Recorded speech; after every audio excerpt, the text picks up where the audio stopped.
This is Chris Carlson, and welcome to the Boulder Banking Podcast. My guests are Lance Nobert, Vice President at Elk State Bank, and Gus Staahl, Special Asset Manager at the Bank of North Dakota. Once students complete their second year at the Graduate School of Banking at Colorado, they complete a strategic project on a topic of their choosing. After completing their second year at GSBC in 2022, both Lance and Gus chose the topic of environmental, social, and governance. ESG. I know you will enjoy this conversation where they share their thoughts about ESG and how it affects their bank and their community. Lance and Gus, thanks for joining me today. Good morning. Good morning. I'm really excited about our topic today, but before we get started, I'd like each of you to give us a brief background of your banking career. So Lance, can I start with you? And then after that, Gus, why don't you chime in? Okay, sounds good. Thank you, Chris, again for inviting me. My name is Lance Nobert, as you mentioned. I grew up on a diversified farm in north central Kansas. We raised dry land and irrigated crops as well as having cow-calf herd. My brother took over the family farm and is the fifth generation to farm in Cloud County, Kansas. Knowing that I wanted to stay close to agriculture, I attended Kansas State University and received a degree in agronomy. After college, I worked for a seed company in research and then as an agronomist for a local seed and chemical supplier. Prior to joining Elk State Bank, I worked for the USDA in plant protection and quarantine for several years in Kansas City.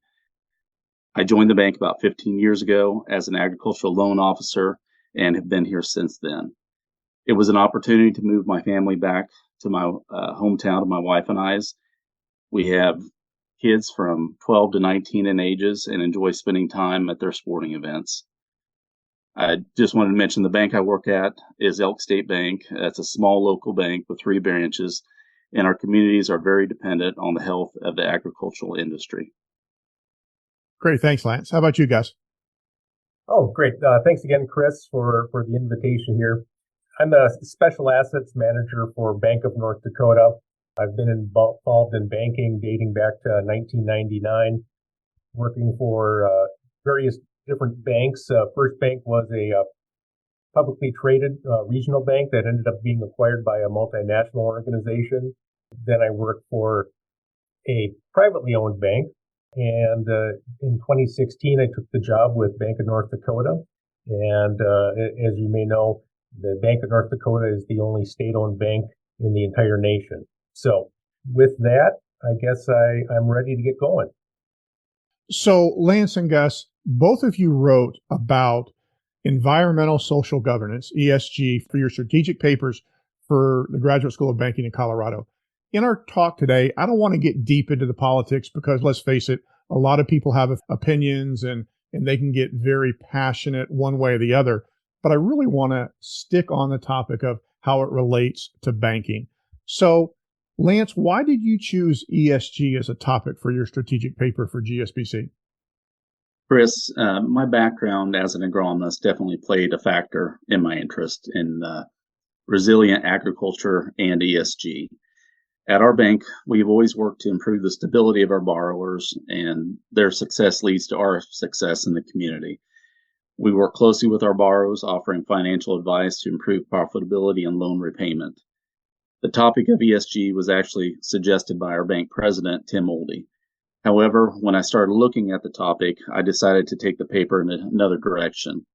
While ESG is becoming a more important topic in the banking industry, I felt the discussion of resilient agriculture was more relevant to our bank and would work well as a strategic topic.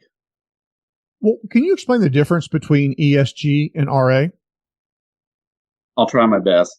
There's many different opinions and definitions of ESG, but the one I had found is ESG is a framework designed to be embedded into an organization's strategy that considers the needs and ways in which to generate value for all organizational stakeholders, such as employees, customers, suppliers, and financiers. It is normally used to evaluate the sustainability and ethical impact of a company or investment. The environmental component of ESG considers how a company or investment affects the environment. Resilient agriculture is just one of the components that could be addressed in the environmental portion of ESG.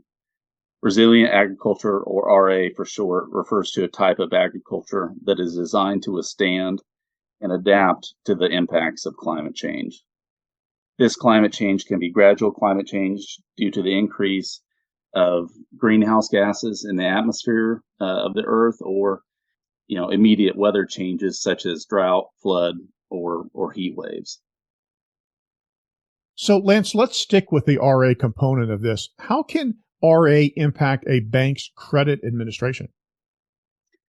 Well, resilient agriculture practices such as diversified crops, water management systems, and sustainable farming techniques can help reduce risks associated with agricultural lending.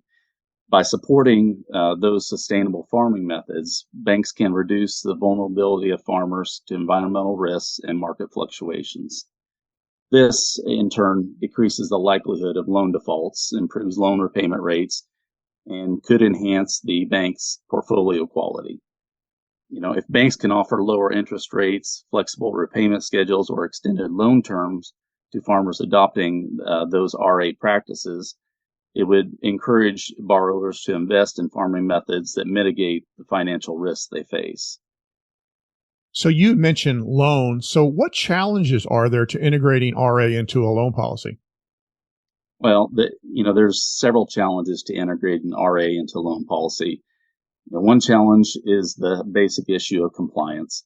Once a customer has a plan on how to increase resiliency in their operation, how does a bank go about verifying that the customer is actually doing what they said they would do? It's not practical to inspect every acre for conservation practices. I think there will have to be some level of trust between the parties. And obviously, being out in the community and knowing your customers would go a long way to verifying they're doing what was agreed to. Another challenge is how to measure the increase in resiliency in the operation. Do you just try to measure the end financial results of the operation, or try to measure a component of the RA resilient agriculture methods? The result or goal of several of these RA practices is to increase soil organic matter. Increased soil organic matter can result in better water infiltration and increased nutrient availability due to microbial activity and mineralization of soil carbon. Many farmers already soil test their farms to develop nutrient plans for the following year, so soil organic matter could be monitored as part of this process. Third challenge relating to integrating RA is the bank's public image. While some more progressive farmers that are already implementing some of these practices would look favorably on the bank addressing RA, I think some would have a negative view of the bank showing an interest in conservation issues. Yeah, interesting. Thank you for that very much. Hey, Gus, let me turn to you. Why did you choose ESG as a topic for your strategic paper for GSBC? Yeah, thanks, Chris. Actually, it kind of goes back to my second year there at the Graduate School of Banking in Colorado. During one of our roundtable or breakout groups, the topic of ESG was raised, and I found it kind of interesting. I did not know a whole lot about ESG prior to my second year there at GSB. When I returned to Bank of North Dakota, I had in trying to find a topic for my paper, I was reviewing the strategic plan for the Bank of North Dakota and did find that one of our initiatives was to determine the role of Bank of North Dakota related to ESG.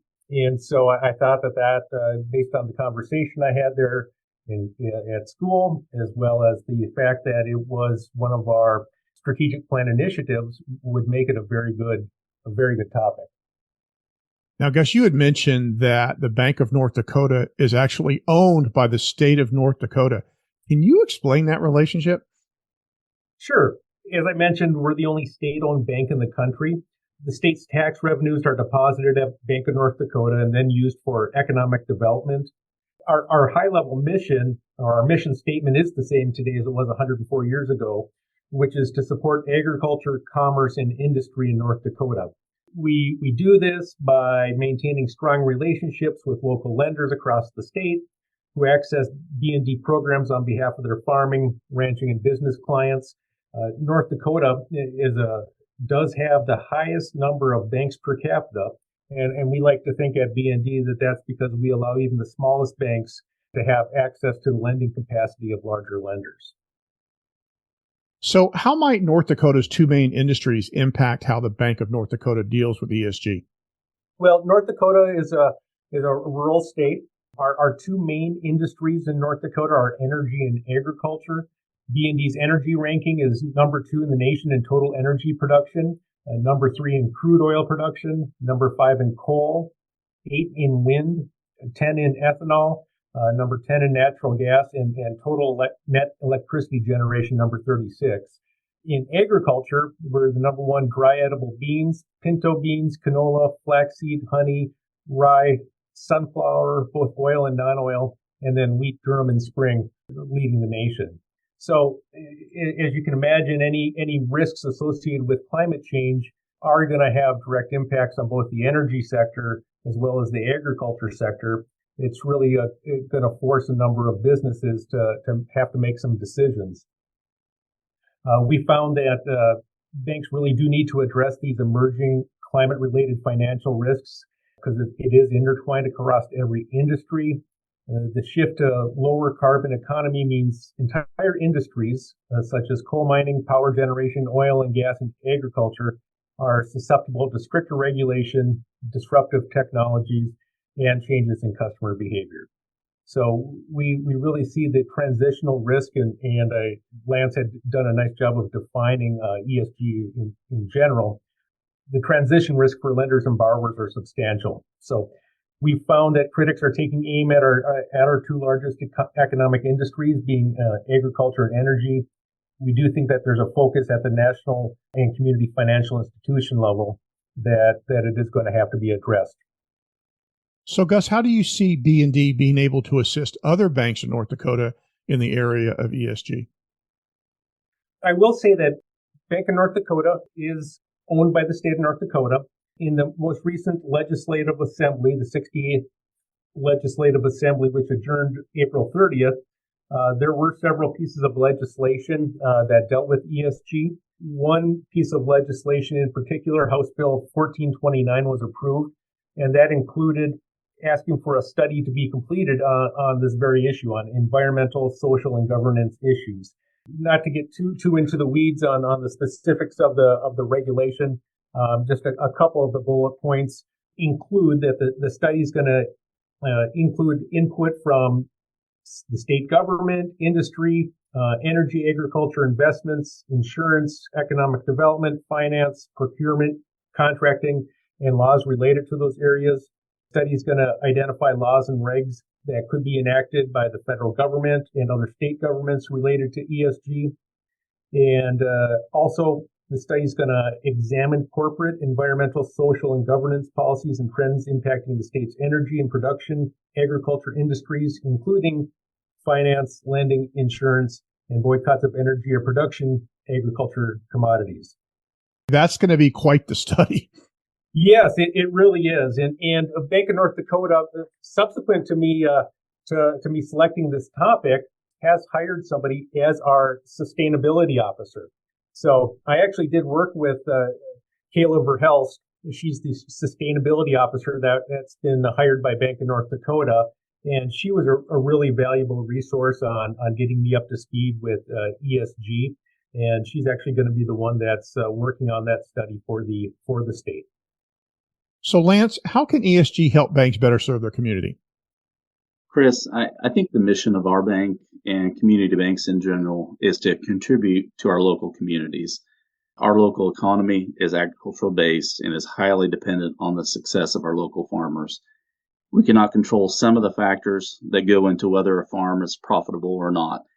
However, if we can help them withstand, the detrimental weather events such as drought or flooding, they will have a much better chance of being profitable in the long run. And that leads to a stable local economy, which helps everyone. Well, Lance and Gus, obviously this topic is something that will continue to be researched and debated passionately for years to come. And I'm sure there's going to be some of our listeners that are going to wonder what you found out in a little bit more depth. We didn't have time to go really, really deep in this podcast, But if they wanted some more information, what's the best way for them to contact you? Lance, how about you? Sure, Chris. My email at the bank is Lance, Lance, at elkstatebank.com. And that's probably the best way to reach me with any questions. Great, thanks. And you, Gus? Yeah, again, Gus Staahl, and I'm Special Assets Manager with Bank of North Dakota. My email, which is also the best way to contact me, is gstahl@nd.gov, and that's spelled GSTAAHL@nd.gov. Well, gentlemen, I know both of you are very busy at your day jobs, and I want to thank you for taking time out of your busy schedule to visit with us today. Thank you, Thank you, Chris, for the invitation again.